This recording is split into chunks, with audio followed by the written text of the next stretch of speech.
इस वीडियो में हम D and F block element से रिलेटेड क्वेश्चंस पढ़ेंगे। तो पहला क्वेश्चन है कि आपको दो स्टेटमेंट दिए हुए हैं, आपको बताना है कि कौन सा स्टेटमेंट सही है कौन सा गलत है। पहला स्टेटमेंट है कि जो फेरोमैग्नेटिज्म है उसको कंसीडर किया जाता है as an extreme form of paramagnetism. Is it true? तो देखिए, तीन तरह के कंपाउंड होते हैं। एक होता है डायामैग्नेटिक, एक होते हैं आपके पैरामैग्नेटिक, एक होते हैं आपके फेरोमैग्नेटिक।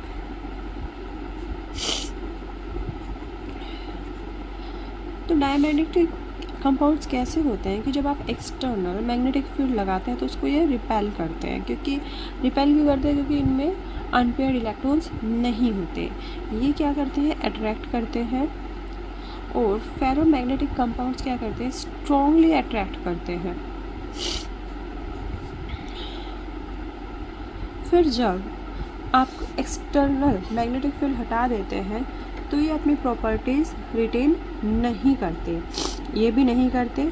जबकि फेरोमैग्नेटिक क्या करते हैं कि आप एक्सटर्नल मैग्नेटिक फील्ड हटा भी दो तो भी अपनी प्रॉपर्टी क्या करता है? रिटेन कर लेता है। इसका मतलब कि फेरोमैग्नेटिक जो कंपाउंड है वो है extreme form of paramagnetic compounds. ठीक है, इसका मतलब जो फेरोमैग्नेटिज्म है वो एक्सट्रीम फॉर्म ऑफ पैरामैग्नेटिज्म होता है। तो इसका मतलब स्टेटमेंट नंबर 1 क्या है? आपका करेक्ट है। और दूसरा स्टेटमेंट बोलता है the number of unpaired electrons in a Cr2 positive ion. Cr यानी क्रोमियम 2 पॉजिटिव आयन और इसके Z की वैल्यू है 24, is the same as that of neodymium ion. ठीक है, तो ये है Nd3 आयन और इसका Z है 60। तो क्या इसमें number of unpaired electron same है? तो क्रोमियम का Z इक्वल टू 24 होता है। इसका आउटर मोस्ट इलेक्ट्रॉनिक कन्फिग्रेशन क्या होता है? ये होता है आपका 3d5 4s1। तो जब दो इलेक्ट्रॉन जाएंगे, एक यहाँ से जाएगा एक यहाँ से जाएगा, तो 3d4 बचेगा। तो नंबर ऑफ अनपेयर्ड इलेक्ट्रॉन कितने बचे आपके? 4। जबकि आपके नियोडाइमियम में क्या होता है? ये आपको पता है लेंथेनाइट सीरीज़ का एलिमेंट है। इसका जो इलेक्ट्रॉनिक कन्फिग्रेशन होता है ज़ेनॉन, फिर 4f4 एंड 6s2। तो इसमें से 3 जाएंगे, 2 यहाँ से जाएंगे एक यहाँ से, तो कितना बचेगा? 4f3। तो नंबर ऑफ अनपेयर्ड इलेक्ट्रॉन कितने हुए इसमें? 3। तो सेम नहीं है, यानी कि आपका स्टेटमेंट नंबर 2 क्या है? इनकरेक्ट है। देखिए, लेंथेनम सीरीज़ आप जो पहले वाली सीरीज़ है मैंने बहुत बार बताया, एक बार और बता दी, तो उसको आप याद करो। SC तिवारी वो कार में फिर से नहीं क्यों जाता। इसका जो एटॉमिक नंबर है कैसे याद करोगे? 21, 22, 23, 24, 25, 26, 27, 28, 29 एंड 30।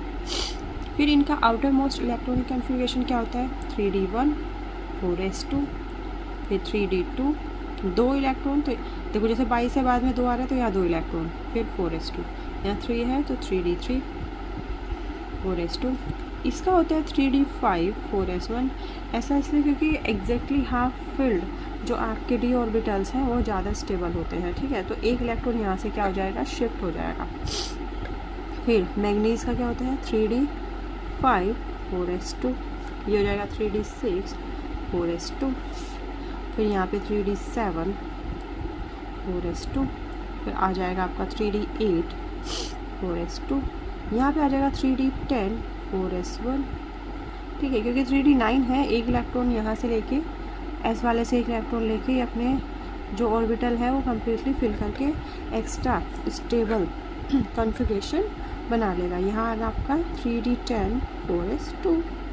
अब जो आपको पूछे जितने इलेक्ट्रॉन है, ठीक है, जैसे जैसे आयन बने वैसे वैसे निकाल लो। जैसे क्रोमियम 2 पॉजिटिव पूछा, एक यहाँ से निकालो एक यहाँ से निकालो, 3d मैंने लेंथ थ्योरम सीरीज़ कैसे याद करी थी, देखिए जैसे सीने पर, नदियाँ, पर्वत, समंदर, यूं, गड़े, दम, डायना, हेडन, इतराके, दम, धमाके, यू, लूटी, इस तरह से मतलब आप कुछ भी बना लो, ठीक है।